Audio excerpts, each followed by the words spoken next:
நல்லா சோன்னு மழை பெய்யுது, திடீர்னு பார்த்தா வெயில் அடிக்குது. அடுத்த 5 நிமிஷம் பார்த்தீங்கன்னா, திரும்ப நல்லா மழை பெய்யுது. இப்படி வெயிலும் மழையும் மாறி மாறி வரதால, ஃப்ரிட்ஜில் அரைச்சி வைக்கிற மாவு கூட பார்த்தீங்கன்னா, புளிச்சு போயிடுது. முன்னெல்லாம் அந்த சம்மர் டைம்லாம் பார்த்தீங்கன்னா, ஒரு 10 நாள் 2 வாரம் ஆனா கூட அந்த இட்லி மாவு புளிக்கவே புளிக்காது. அவ்வளோ சூப்பரா இருக்கும். இப்போ அரைச்சி 4 நாள் கூட ஆக மாட்டேங்குது. அதுக்குள்ளே நல்லா புளிச்சு போயிடுது.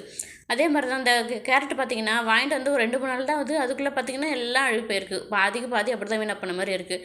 அதெல்லாம் வீணாக பண்ணதெல்லாம் கட் பண்ணி தூக்கி போட்டுட்டு, நல்லா இருக்கிறது மட்டும் எடுத்து வாஷ் பண்ணி நல்லா எடுத்து துருவி எடுத்துக்கிட்டேன். இன்றைக்கி இந்த புளிச்ச பண்ண இட்லி மாவு இருக்கு இல்லையா, அதை வச்சு ஒரு பணியாரம் தான் செய்ய போகிறேன்.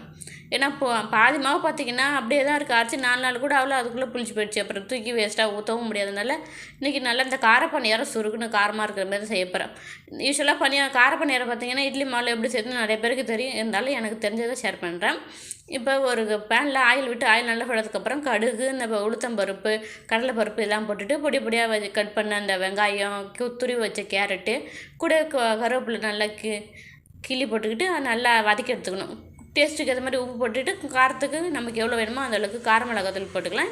இல்லை தனி மிளகாய் இந்த குழம்பு மிளகாய்த்தூள் இருக்கு இல்லையா, அது கூட சேர்த்துக்கலாம். நான் வெறும் தனி மிளகாய்த்தூள் மட்டும் தான் சேர்த்துருக்கேன். நல்லா வதக்குனதுக்கப்புறமா நம்ம எடுத்து வச்சிருக்கல இந்த இட்லி மாவெல்லாம் நல்லா கலந்து மிக்ஸ் பண்ணிக்க வேண்டியதான். இந்த இட்லி மாவு பார்த்தீங்கன்னா, நம்ம இட்லிக்குன்னு அரைச்சி வச்சனால நல்லா கெட்டியாக இருக்கும். இது தோசை மாவு பதத்துக்கு வர மாதிரி நல்லா தேவையான அளவு தண்ணி விட்டு எல்லா பக்கமும் நல்லா மிக்ஸ் ஆகிற மாதிரி கலந்து எடுத்து வச்சுக்க வேண்டியதான். இதுக்கடையில் இந்த இட்லி பணியார பேன் பார்த்திங்கன்னா, இதை நல்லா கழுவிட்டு வாஷ் பண்ணதுக்கப்புறம் எடுத்து வச்சுருக்கேன். இல்லை ஆயில் பார்த்திங்கன்னா ரொம்ப அவசரத்தில் செய்கிறதுனால நிறைய ஆயில் விட்டுட்டோம் போல், நல்லா பதன்னு பொங்கி வந்துடுச்சு. நம்ம எடுத்து வச்சிருக்க பணியார மாவு பார்த்திங்கன்னா, இதில் எல்லாத்தையும் ஊற்றி எடுத்துகிட்டு ஒரு 3 நிமிஷம் போல் அப்படியே வேக விடணும். நல்லா வெந்ததுக்கப்புறம் பார்த்திங்கன்னா, நல்லா உப்பி மேலே எழும்பி வரும். இதை ஒரு மூடி போட்டு ஒரு 2, 3 நிமிஷம் கூட வச்சுக்கலாம். இது வேக வைக்கிற கிளப்பத்தில் நல்லா மூடி போட்டு நல்லா வேக வச்சதால நல்லா பணியாரம் இந்த மாதிரி சாஃப்டாக வந்துடுச்சு. இப்போ இந்த மூடி எடுத்துகிட்டு 2 பக்கமும் திருப்பி போட்டு ஒரு 5 நிமிஷம் நல்லா பொன்னிறமாக வேக வச்சுக்கிறேன். பொன்னிறமாக இந்த வேக வைக்கிற போது பார்த்திங்கன்னா, இந்த நம்ம தாளிப்பு இந்த ஸ்மெல்லு சூப்பராக வரும். இப்போ நம்ம எடுத்து வச்சிருக்க பணியாரத்தை எடுத்து ஆற வச்சுட்டு, மிச்சம் இருக்கிற மாவு இந்த மாதிரி திரும்பவும் பணியாரமாக ஊற்றி எடுத்துக்கிட்டேன். இதுக்கு சைடிஷ் பார்த்திங்கன்னா, நான் எதுவும் சட்னி எதுவும் அரைக்கல. இதுக்கு இந்த இப்போ கார பணியாரத்துக்கு தேங்காய் சட்னி தொட்டு சாப்பிட்டா சூப்பராக இருக்கும். ஆனால் நேற்று வச்சு சாம்பாரும் கொஞ்சம் தக்காளி சட்னி மிச்சம் இருக்கிறதுனால ஃப்ரிட்ஜில் எடுத்து வச்சுருந்தேன். அது சூடு பண்ணிவிட்டு இந்த பணியாரத்தை கூட சாப்பிட போகிறேன். இந்த பணியாரம் பார்த்திங்கன்னா, இட்லி மாவில் செய்கிறதுனால நல்லா சாஃப்டாக குண்டு குண்டாக பந்து போல் சூப்பராக வந்துச்சு.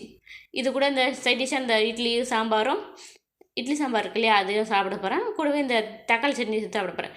இந்த ரெசிபி வேணால் வீட்டில் ட்ரை பண்ணி பாருங்கள். ட்ரை பண்ணி பார்த்துட்டு எப்படின்னு மறக்காமல் கமெண்ட்டில் சொல்லுங்கள். இதெல்லாம் ஒரு ரெசிபியாக நினைப்பீங்க.